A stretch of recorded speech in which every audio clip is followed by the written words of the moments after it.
What's up, mother truckers? You are now watching the Asian My Show live. What's going on, mother truckers? Welcome to the Asian My Show. I'm here with my guest again, David. How are you doing today, sir? I'm doing good, Alex. How are you? Hey, I'm doing good. I'm just so appreciative that you could be on and hopefully answer some questions for some truck drivers. Today, we are doing something different. Last time we did kind of a pre-recorded. Today, we're just doing a straight live. So if anyone has any questions for David, we could kind of get into that and we could just let people know what they could do, because let's be honest, the word IRS already is scary for anybody. So for us truck drivers, there's a lot of intelligent ones out there. I would think that I am one of them, and I still don't understand everything when it does to taxes, right? So that's why we have you here today. So first off, for people that don't know who you are, can you just let people know who you are real quick and your expertise, and and definitely shout out your website if anyone wants to reach out to you as well. Well, sure. I'm David Dilley, and I'm a CPA in Jackson, Ohio. Our website is www.truckerstaxreturns.com. And I specialize in tax returns for owner-operators and small trucking companies. I have about 19 or 20 years experience helping owner-operators. No, that's a beautiful thing. That's a beautiful thing. So, before the question starts coming in, let's talk about some of the differences, because I got some people that said, look, why should an owner operator use a CPA that specializes in trucking when I myself can just go to like H&R Block and and for $40 or do QuickBooks or something like that, or TurboTax for myself. We're not here to sell your business here, but what are the biggest difference in compared to what you do specifically and what those companies do? Well, first of all, H&R Block doesn't charge $40. They might charge $40 for someone with one W-2. They charge a lot more than that. In a lot of cases, they charge more than I do. I did a local tax return yesterday for about 20% less than what they charge and did a better job on it. So expertise is really the question. If they charge $300 and I charge $500, for example, or $600 double, the question is, am I worth an extra few $100? Or is any CPA or experienced tax professional worth a few $100 more? I think the answer is yes. One small deduction being missed can cost you more than that. One credit being missed for something to do with trucking, off-road fuel tax, for example, that H&R Block doesn't even know exists, will cost you more than that. So as you said, the question isn't, do I have to use David? But you need to use a quality tax preparer. There are some people who aren't CPAs who do a very good job too. But I know tax, and I know trucking, and I know owner operators, and I don't think that we charge that much more than anyone else. Really? So that is outstanding, actually. I was going to think that you were going to be more expensive than someone from H&R Block. I just threw out $40 just to throw out a number. I know it's not that cheap, but so at times you might be able to do something for a single owner operator that might be more affordable than other corporations out there. That's amazing, David. Sometimes it depends on who you go to. Sometimes other preparers don't help you organize your documents. And so you send them a mess, and then they charge you to clean up the mess. Or I help people up front clean the mess up. When it comes to me to organize, I'm not getting paid to sort through a garbage bag of receipts or 60 emails where they sent me receipts. I'm focusing on helping them save money on their taxes. I can help with the other two. We're trying to help people save money on taxes. Wait up. So is that a power tip right there, David? Honestly, like if I want to save a little bit of money with my CPA, then come organized, have everything in a spreadsheet, what have you, or all the receipts ready to go? Or what would you say exactly? Owner operators ask about bookkeeping, and I say I would love to charge you to do your bookkeeping, but you can do it very simply on paper. Okay, I like this work, but here's what you can do. You have a folder, you put fuel receipts in it. You have another folder with insurance, you put insurance receipts in it. You have another folder for fuel. And you keep all your receipts that way. It could be so simple as at the end of the year, you get each folder out, add up everything in it, and write the number on the outside of the folder. Fuel for the year was 50,000. Insurance, per guy I did yesterday, was 30,000. Other people, it's less. Repair and maintenance is $10,545. Whatever it is.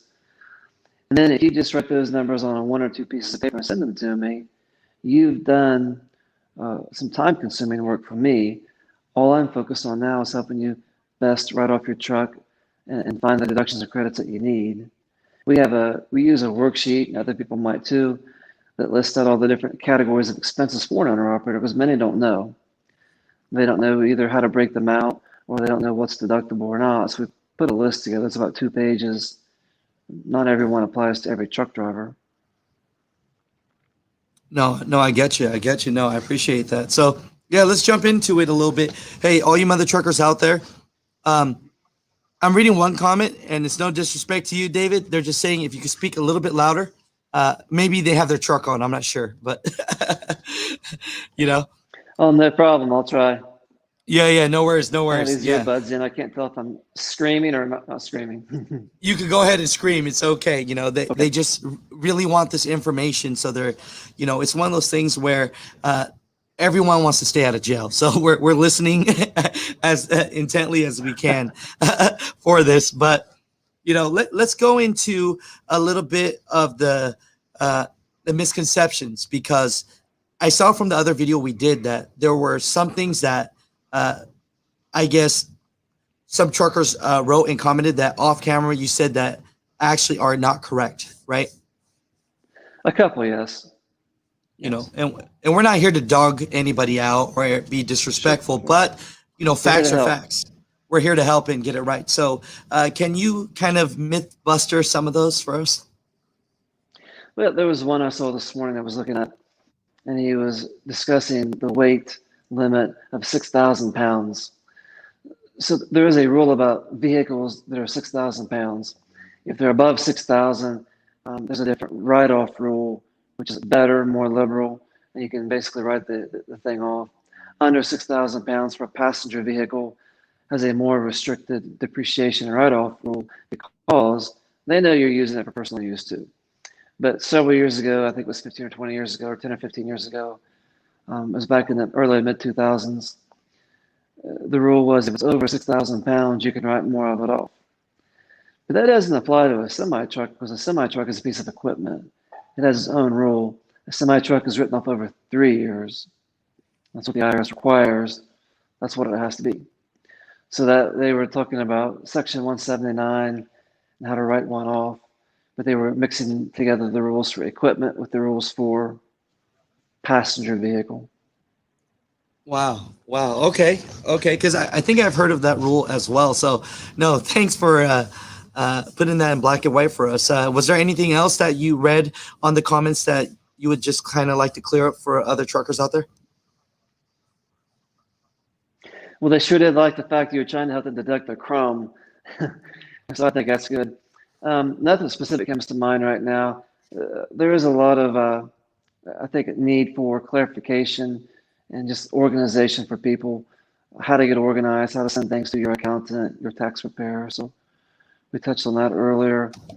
And I have seen tax preparers write off semi-trucks as if they were a personal vehicle and use standard mileage rate. I think a couple of people might have commented on that, or they were hitting in that direction, whether they really knew what they were saying for sure. But you do not do that. Trucks are equipment. They are not vehicles. They are not passenger vehicles. They have different rules. And we do have a question right here from Billy Figs. He says, as an owner operator, I'm operating as a single member LLC. What's the best way to file my taxes without penalties and still get a modest return? Because I file online with TurboTax and always owe money. So to get a modest return, I have no idea, because I don't know his marital status, how many kids he has, how old they are they in college? Does his wife work? Is he married? If he is, does she work Does she have too much taken out, not enough taken out? This goes back to the question of what percentage do I take out? Mm. And the answer is you can't use a percentage. That was one question on the comments you asked me about a moment ago. Someone says 25%. I think it's different for everybody. And the year you buy your truck, you get more write-off. The second year, you might get a good bit of write-off. The third year, you might get very little from depreciation. It depends on where you are in that spectrum. So, sole member LLC Hmm. does their taxes, can do their taxes 3 different ways. And so, to answer that question, we can spend about the next 20 minutes. Let's just say this 2 words, it depends. But a sole member LLC can be a sole proprietorship and use Schedule C. They can be an S Corp or a C Corp. Oh, he says And single, there's no just a lot of kids, varying David. factors in there. The main single, no kids, get married, have a lot of kids, a lot of write-offs. I have a handful of there's some Amish people here who have 10, 11, and 12 kids, and they pay little tax. Let's just say they pay no tax. But again, it used to be I'd tell a guy if you were single, you made $40,000, you could pay up to $10,000 in tax. That's $40,000 after write-off. Got to remember that write-off can fluctuate a lot with the depreciation. One year he may pay 10, one year he may pay 5 or 3. In the first year you buy a truck, you can write a lot more of it off. And so the answer is it depends. I know people want to hear a solid, straight answer, and there isn't one. No, I get it. So I But read the between answer the is real lines. simple. You have Oh, to go get ahead. all your deductions. You have to get all your deductions. What are they? Well, I have a list, and you can read, but as we said the other day, if it's required to run your business, it's probably deductible. And so, some guys pay tax every year, and they're happy because it's cheaper than going out and buying a new truck every 3 or 4 years. And they work on it themselves, and they're happy. The next guy trades us in every 400,000 miles, 500,000 miles. So it's just going to be really different. So, okay, David. So we'll just say this about Billy. For one, you don't have kids, so get yourself some kids, and then you can write off a little bit more taxes. But for two, is there a chance, David, that he is not correctly writing off everything, and there are some more deductions that someone like yourself might be able to find? There is. I think he said he's doing it himself on TurboTax, right? Correct. Yeah, okay. So, I don't want to tell Billy he didn't do his taxes right because I've not seen his taxes. There are a number of things that people who do one tax return per year don't understand. Again, the write-off of the truck, per diem. Did he deduct per diem? Did he deduct his days out at the right dollar amount? Because it's different for trucking than it is, for example, me as a business person. And he can deduct 80% where I deduct 50%. Did he use the right daily amount? Did he use 50% or 80%? If he's subject to the hours of service rules, he uses 80%. I'm just not a trucking business. I can use 50%. And then does he know he can write off other things? And did the 1099, does he factor? Did the 1099 include factor fees or not? I see it both ways. If it was a gross number, did he remember to deduct the factor fees? I don't know. There are some examples.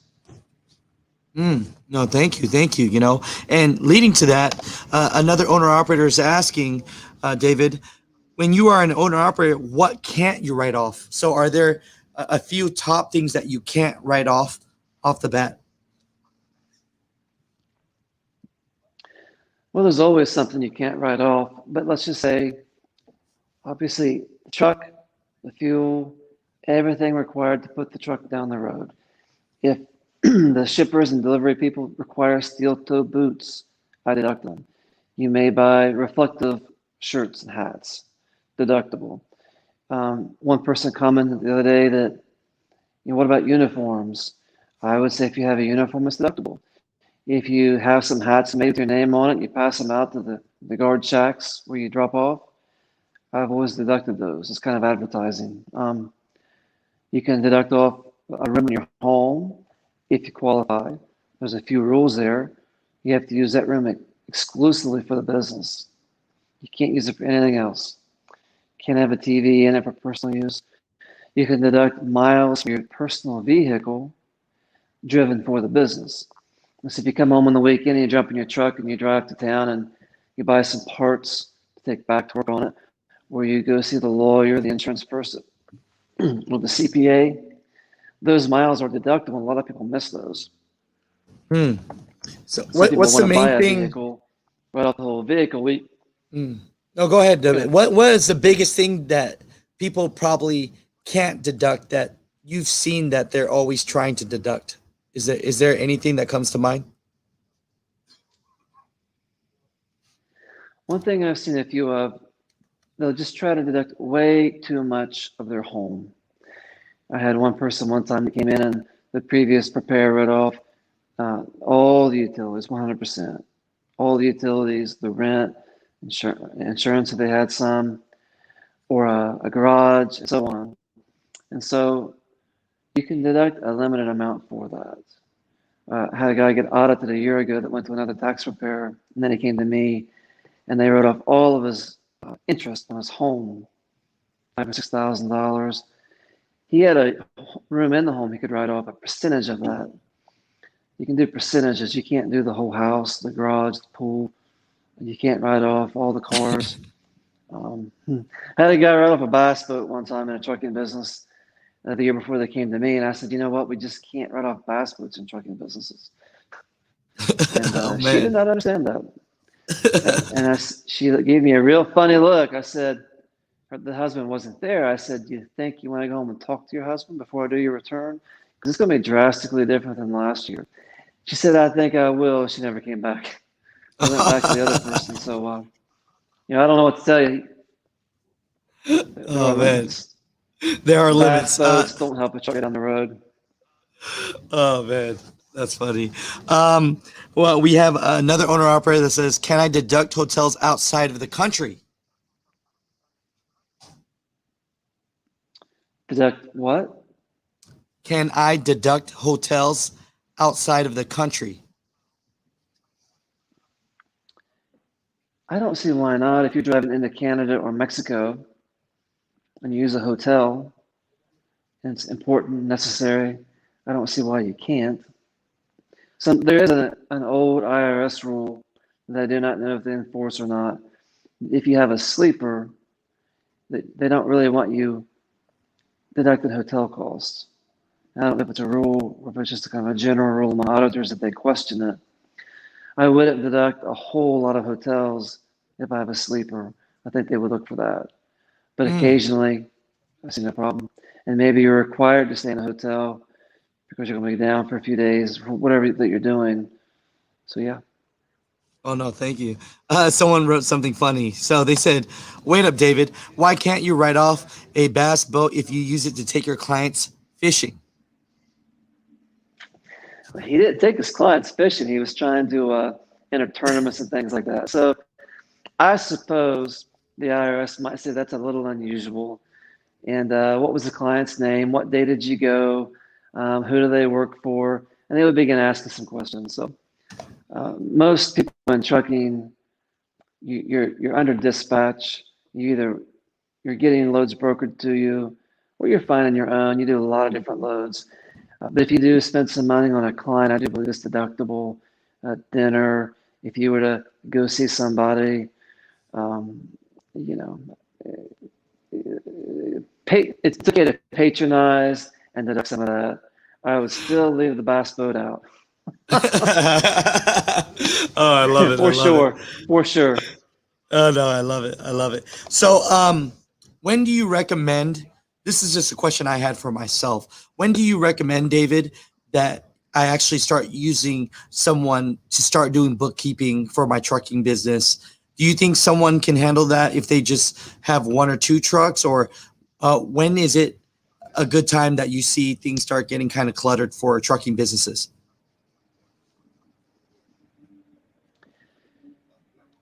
It can depend on the person, but a general rule is when you get to three, 4, or 5 trucks, you're at a point where if you're driving a truck and you buy one, you're fine. You buy the third one, you're probably okay. When you get closer to 5, I think you'll find yourself unable to drive and manage the other four. And I would think that the bookkeeping would be similar. The moment you go on payroll, if you have more than one truck and someone is a W-2 employee, you immediately need help with payroll. I do not recommend owner operators or any business do their own payroll. The bookkeeping, maybe they can handle the bookkeeping for a while. Depends on their devotion to it. They really love the bookkeeping. They've got some experience in it. They'll go further. But I mean, if you don't know how much is coming in and going out on a weekly basis, you've probably passed the point where you need someone to help you. Gotcha. Okay. Do you want to spend No, your time bookkeeping, or do you want to spend your time managing your company, finding new customers, patronizing customers, and so on? no, that's great. Jamie has a great question. David, do you see clients virtually, or is it mostly a phone call stuff? We usually do phone calls and emails. I'm not as technologically advanced maybe as I could be, but if someone wanted to see me online or we could figure that out, do it for sure. Absolutely. Cool. And I'm I just have letting you someone guys here know. who can help me with all that. Yeah. Oh, definitely. And I'm just gonna let all the subscribers know that when you guys jump on this live, I beg David, if some of these tax questions are very personal, and I understand when it comes to this, it's very personal. So I did put down his website, and if you call him from the show, he's willing to give you some free advice, free of charge. I mean, David and I are just out here to help people. Yes, he has a business, and yes, we are all trying to make a living doing honest work. But if you have a quick question, the last thing we want is for you to do something and it costs you later. So, David does not mind asking questions. I have it pinned. Was it www.truckerstaxreturns.com, right? I have it pinned in the. Yes, sir. Okay, Thank great. you See, very I'm much. helping you out. No, of course. If you're willing to help out my subscribers, I have, that's the biggest testament to me, So Yep. I appreciate you for that. Let's see. Oh, here's a good question. You kind of brought this up the other day. I know you're running out of time. We probably have about 15, 20 minutes max left because I know you have a lot of Sure. things you need to do. But keep on trucking ass. What can you write off as far as can you write off your truck value if you buy a new truck or lease truck?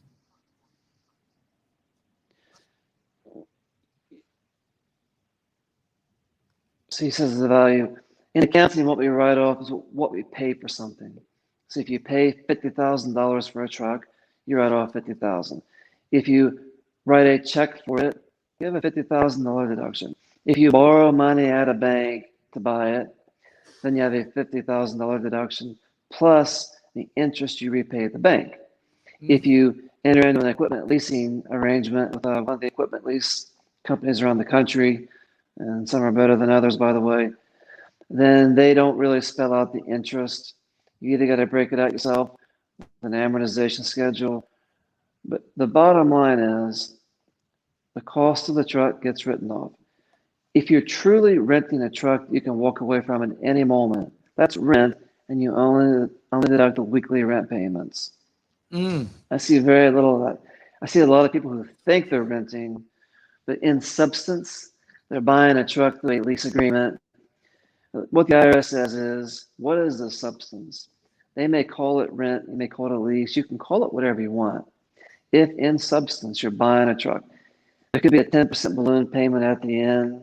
That's buying a truck. It could be if you pay $100,000 for a truck, and at the end of your term it's worth 50, but you can buy it for 10 or 20.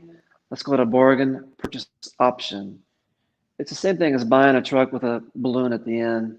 And so we write off and depreciate the cost of the truck plus interest. No, that's very helpful. If you guys didn't understand that, please on the replay, pause it and listen to it again because I think that's going to help a lot of people out. We have Woo Too Much says, is it always best policy to pay quarterly as an owner operator? I know we touched on this a little bit the other day in our segment, David, but what are your professional thoughts on this? Well, my professional thoughts are that you're required to pay quarterly. You should pay quarterly. My common sense thoughts are this: you got to know what you're going to owe. So, first question: how much will I owe? You can't do it based on a percentage. We said that earlier. If you're going to, I had a guy one time that $5,000. I said next year you probably owe about 5,000 again. When do I pay? Well, it's due April 15th next year, but you're required to pay quarterly. Well, how do I do that? And he was questioning how to save the money up. And so I said, look, if you just take 5,000 and divide it by the 52 weeks of the year, it's about $100 a week. You can pay the IRS $100 a week. At the end of the year, your 5,000 is paid in. If you don't meet the quarterly deadlines, they can penalize you a little bit. If you don't meet the April 15th deadline, they penalize you a lot more. But if you want a budget, you can pay it every month, you can pay it every week, you can pay it every day. You can just say, well, I don't do much in the winter, I'll pay double in the summer. And honestly, if you miss those quarterly deadlines, but you're paying all your money in, the penalties that you rack up are very small. Let's say How you big are missed the they? April 15th deadline. Well, it's hard to calculate without seeing what someone might owe in the past history because there's rules about the previous year that impact the current year. But basically, I would just say it's not a lot. If you owe $10,000 and you miss the April 15th deadline, let's just ballpark, you could be in a $400-$600 penalty. If Mm. you miss the quarterly deadlines, let's just say for the year it could be $100, $200. It's not a lot. Missing the April 15th deadline for paying is expensive. If you don't file on time, it's a lot worse. It's 25%. So if you had Mm. $10,000, you don't file by April 15th and don't get an extension. First of all, 2,500 bucks. that's just for the filing late. Then you get the paying late on top of that. Then the quarterly on top of that. Then the interest for the paying late on top of that. Then the interest for the quarterly on top of that. And it begins to rack up. This is why I say get someone to help you find out about what you'll owe and get it in. And if you Mm. can't do it by quarterly deadline, I would not worry. I wouldn't stay up all night. Um, don't let it ruin your lunch. I wouldn't miss the April 15th. No one wants to pay a penalty, but a lot of people don't pay quarterly and they just don't worry about it. I'm not suggesting that. I'm just putting it in context. Mm. No, that's great. That's great. Here's a interesting question. And again, David, thank you so much for answering these personal questions because we're all trying to always save money. So we're trying to do these taxes ourselves sometimes as a one truck owner operator. And so it's Miguel has a question. Says I own a semi truck and trailer. If I wanted to purchase a small trailer for my pickup truck, can I put it in the company name and deduct it, even though it wouldn't be a semi truck trailer? The question is this being used for the business? If the answer is yes, then you can deduct it. If the answer is about half the time I use it for the business, the other half the time I pick up firewood for the house, or we put the bicycles in it, or we put the motorcycles, the four-wheelers in it when we go hunting, or whatever we do, then the answer is you can deduct 50%. But the question isn't whose name is it in. The question is it used for the business or not? Or how much is it used?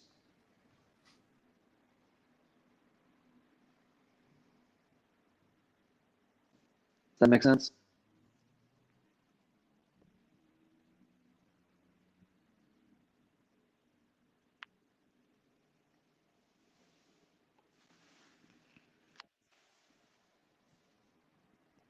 Are you there, Alex? I can't hear you.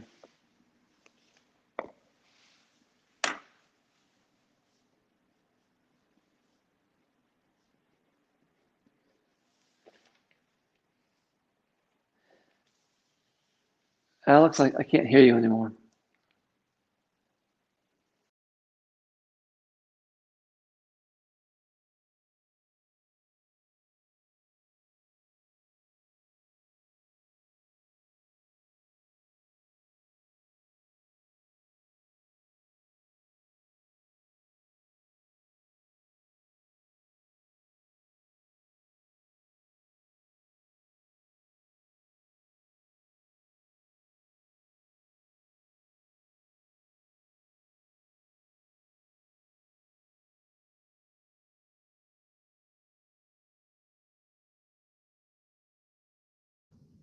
Can you guys hear me now?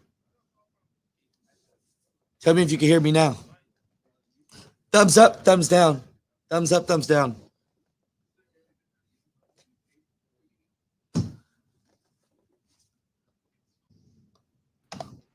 Hey, Alex, are you there now? Yeah. I think I got a phone call and then Oh my. it mutes it. So I apologize about that. If you get a phone call, just jump back out and jump back in, David. Okay. Okay. Okay. Thanks. Okay. So my question is there a rule as far as just say that trailer example? If I use it 80% of the time for business, 20% for personal, can I write it off? Or does it have to be 100% used for your business? Are we talking about a $2,000 or $3,000 trailer? Does it make I a difference guess. in price? Yeah, I'm not quite sure. Does it Well, make a difference with price? well, let me say this. There's a rule that when you go over 50% use, that something maybe, that's more for vehicles. Let's just say this. In general, if you spend $5,000 on a trailer that you use 80% for business, you can write off $4,000. Hmm. There could be some Okay. complications, but basically, Okay. Okay. So we'll just say 80% is a good rule, but for the most part, people, if you're using it for your business, write it off for your business. If you're using it for pleasure, just don't risk it. Correct?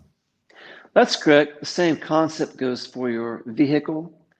If you write off part of your vehicle, like we talked earlier, you have to track your mileage, and that's how you do that too. That's how you demonstrate to the IRS business versus personal. The home, same concept. I have 1,000 square foot house with a room that's 10 by 10, 100 square feet. I write off 10% of the home, utilities, trash, water, etc., insurance, and so on. So in tax, if it's for the business, you write it off. It's okay to have some mixed use items. Got it. Got it. So Chitty Chitty Bang Bang has a question for you. As an owner operator, can I write off the purchase of my farm animals? I got 2 pigs and 3 cows. Well, that constitutes a farm, and that would go on Schedule F, not Schedule C. And so if he's making money on the side like that, he raises some animals, sells them, he can report the income and record the write-offs. But no, I would not mix that in with the trucking business. No, that's great because I was gonna get some farm animals right now if you were gonna say yes. Let's go buy a bunch of goats. Let's do it. No more grass mowing. Buy goats. I know, right? Let me see. Let me read this correctly. JJ asked, "How many Flying J uh, wiener roller receipts will the IRS accept?" I think he's being a little funny here, but the man eats a lot of hot dogs. So will they accept all of them? He's eating like 20 a day, David. Well, if you're doing per diem, your max per day is $66. Okay. How many hot dogs does the man eat?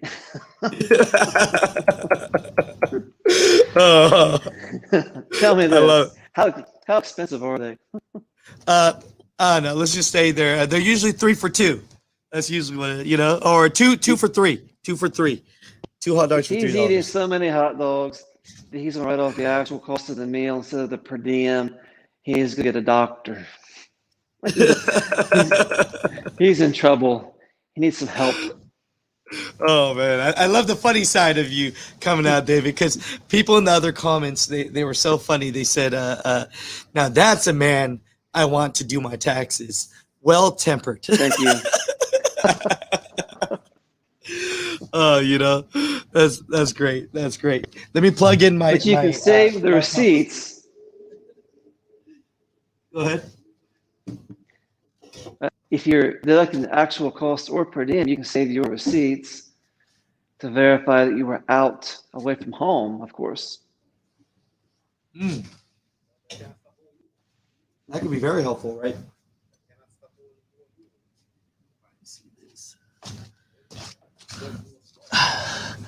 of course, you know me, I never want to charge my computer or anything, you Oh know, my. so, you know.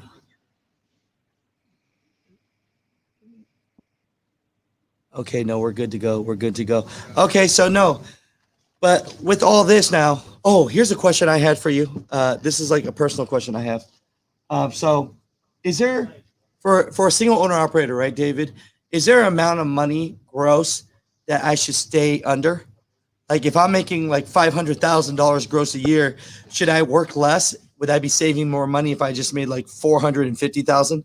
You know, is there a bracket for owner operators that you see? That's a good common ground. I get that question all the time. The more money you make, the more money you make.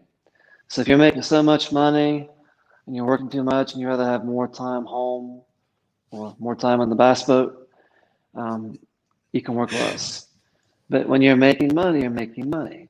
The more you make and the higher the bracket, the less you get to keep. But you're still in the some money in the 10% bracket, some in the 12, the 20, and so on. Okay, the more money you make, you get in higher brackets, but it's a diminishing return as you go. But people always say, I wish I'd have made less money. And I think, well, no, that's not right.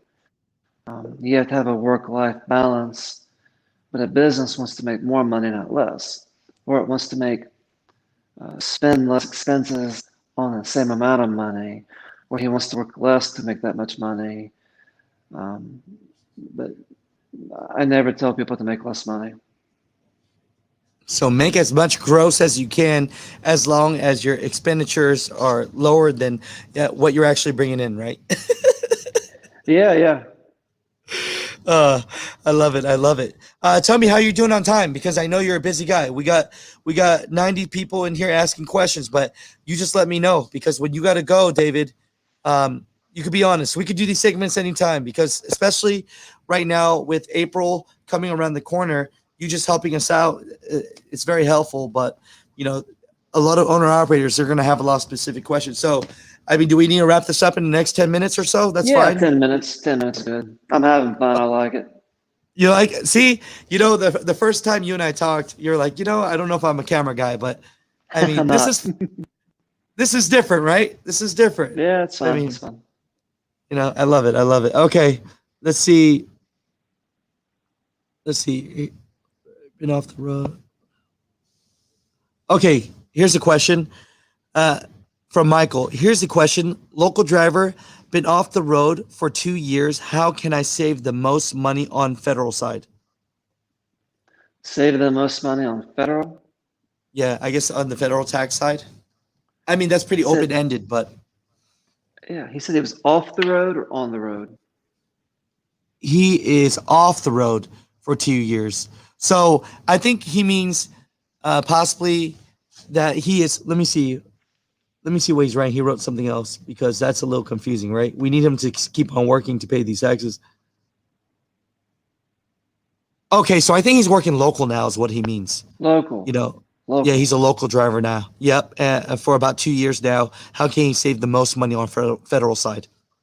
He's single man, and Hmm. so you know, maybe he needs to get a wife and 11 kids. I don't know. What are your thoughts, David? That'll fix the tax part. He may have other headaches. Is he an owner operator or company driver? He's owner operator, right? Let's talk both. Let's just talk both. You know, owner operator first. Again, there's no magic. You have a truck, you have fuel, you have insurance, you have all these expenses. To make the most money, you make as much as you can, spend as little as you can, and then the difference is going to get taxed.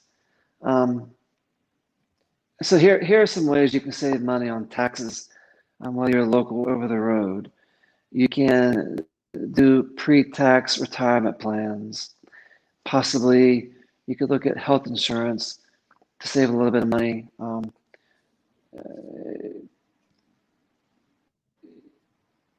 If you're local, you're not doing per diem. If you're an owner operator, local or not, you can set up an S corporation, and there's some money to be saved in an S corporation. because you shield some of your income from Social Security and Medicare tax. So there are things to do, especially if you're an S corporation. You can write per diem checks to yourself. You can really hammer down and decrease how much of your income is subject to Social Security and Medicare. Some people say, well, I want to pay more into Social Security. They say that until I tell them how much they owe. But the more you pay in, the more you'll get when you retire. But maybe you can find a way to pay less there, but then fund your own retirement plan. There are some ideas that are general, whether you're local or not. If you're local, you can't do per diem. Just basically keep track of all your expenses, you know. There are some things you can do in a private conversation that we can tailor to you and your needs. But an S No. corporation will save some money. Okay. So tell me this then. People that want to become owner operators, right? Do they go the LLC route, the S corp route? I mean, what's the best way to set Sure. yourself up? I don't know if that's asking too much for you to give away on this, but it's one of those things where a lot of people are confused. You know, a lot of times people just do straight sole proprietorship because they don't know. What are your thoughts? Well, the two L's in LLC stand for limited liability. This is a legal question. It's a risk question. Do you want to be an LLC or a corporation and limit your risk, or do you just want to be a sole proprietor and risk everything? I think I just answered that question by saying you want to limit your risk. If you become an LLC, there are 4 ways LLCs can be taxed. So if you're a sole member, there are only 3 ways to be taxed: sole proprietor, S corp, and C corp. Probably sole proprietor or S corp. I saw a company one time go from 2 trucks to 20 trucks as a sole proprietorship, and they never did the S corporation election, and he paid less that way than if he had been an S corporation. He was spending massive amounts of money every buying new trucks. He was writing off all of his income through those 8 or 9 years. So it's not a drop dead answer to be an S corp, but you want to be an LLC. That's a question for you and your attorney and your insurance company on how to limit your risk. No, I hear you. But So the it sounds like S corp what is I'm hearing. good too. So To be what an I'm LLC hearing is LLC's legally, better. and So better. Can you hear me? I was chopping up a little bit. I don't mean to cut you off if I am. I would definitely be an LLC. Okay. So LLC LLC limits your people. risk. Okay. No, I appreciate that. Yeah, LLC. And then you can talk to your tax advisor about the best way to get taxed. No, I like that. Okay. So if you are a sole proprietorship now, you're taking on a lot of risk, people. So just think about doing LLC. Correct, David? Yeah. Sole proprietorship refers to the tax status, LLC the legal. So I would never have a truck or a trailer in my personal name ever. No, I love it. No, We got well, time for about, go ahead. no, we're good. We're good. I think we have Let's do time a. and battery for about 1 or 2 more questions. I got it. I got it. So we'll do this last one for fun. Sorry, all you mother truckers out there, if we got a little bad reception as well. It's just that's the life of doing a live stream. So here's a fun one. David, is becoming a CPA really hard?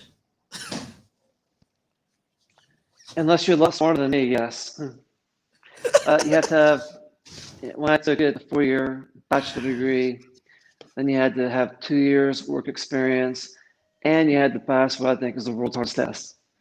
And so I did not pass it the first time. We'll just leave it there. But when I got serious about it and really, really, really studied, on the 3rd time I took it, I passed 3 out of 4 parts, and I got a 73% on the one I failed. I had to have a 75. And so I know people who are just geniuses and passed it easier. But it's a devotion. You have to really work. You have to really work on it. Oh, I love that. And then I guess my last personal question for you is before we start doing more segments, you know, we gotta learn a little bit about you too, David. So, what are your hobbies, and what do you do for fun? And please don't tell me doing taxes for owner operators. You read my mind. I like to go outside, hike. There's a local state park I like to hike in. I've taken my son hunting a few times now. We spent 2 weeks in Yellowstone last year. About 3 days to get there and 3 days to get back. And we stayed in the Tetons and we did some hiking, just animal watching. We saw two grizzlies and a black bear in 1 week. And I'm very happy about that. I love going out west, seeing the mountains. Oh, I love it. I love it. So, any plans for the weekend?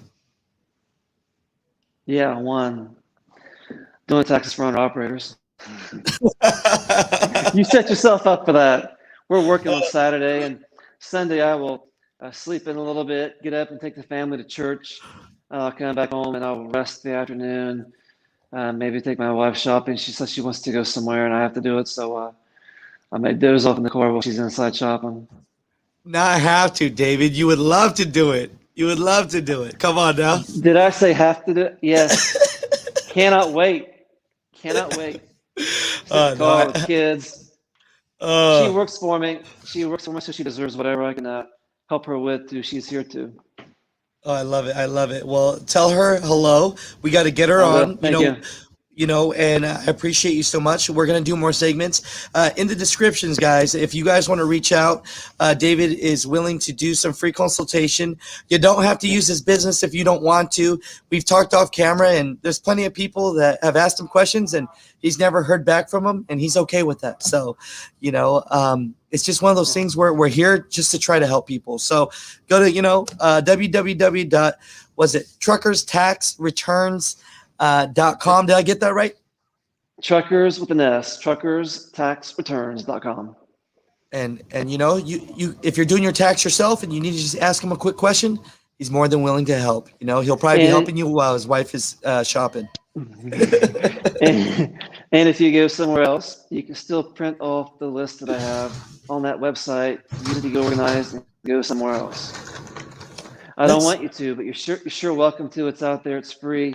All you have to do is print it off and do what you want with it. I love that. I don't know if you're trying to impress me, David, but it's working. Let's put it together, a list, and we'll do that as a free list for people. And of course, they have to go to your website to get it, but there's no ties, people. Okay. We just want to make sure that you're good to go and you're happy. If you end up using him, amazing. If not, then take the free advice that we have on our segment, and we're fine with that. But overall, David, we'll probably see you back. When's tax due? April, 15th? Yeah, I've been praying they'll extend the deadline, but they're not going to because of all the problems. They just changed tax law for 2020 this week. I think the president is signing a bill today to change 2020 tax law for unemployment benefits, but they're not going to extend the deadline. So yes, as of now, April 15th. Got to pay by April 15th. You can extend the time to file, not the time to pay. Okay, on the next episode, we'll jump on, maybe show people how to extend it if they need it. What do you think? Yes, absolutely. Very easy. Okay, we'll go through that. Well, thank you so much. Have a great weekend. Have some fun. Buy your wife something nice. Tell her hi. Tell your niece hi. Tell everyone hi. And we'll see you on the next one, brother. I will, Alex. Thank you. Yes, sir. Bye. Bye. Hey, Mother Truckers, man. What a great guy. Overall, I know you guys had some more questions. Sorry if you guys thought I was catching them off, but we just had a little delay. So it wasn't that I was trying to cut David off, even though I do talk a lot. But, we're going to do something fun today. Right at the truck stop off here, for some reason, they have a bunch of models doing something out here at the truck stop. So if you guys don't mind, I'll do a fun video for you guys. Don't hate me for it. I think some people enjoy models and trucks, but for the rest, it's okay. I apologize. Overall, we'll do more segments. If you think this is great, I will do more. I just want you guys to be successful and get everything out of trucking that you can. But a part of making money is saving money And the taxes is the craziest part. You don't have to use David. Don't ever think that you have to use anyone that I have on the show. We're just here to give free advice, and that will never, ever, ever, ever change. You know what I'm saying? So I love you all. Thank you, Daniel Garcia. You know, you're one of the man. I'm seeing a couple of you. Games, Zano, Michael, all you guys, Gary Bates. I apologize. We'll get your questions answered on the next one. I love you guys. And let me know, too, if you guys are enjoying the interviews, because I'm trying my best just to give you guys the best information that I can. And so we'll get it more crisp. Maybe I'll get better internet here, and not so much lag, but we're here, people. We're here. We're going to try to do our best, but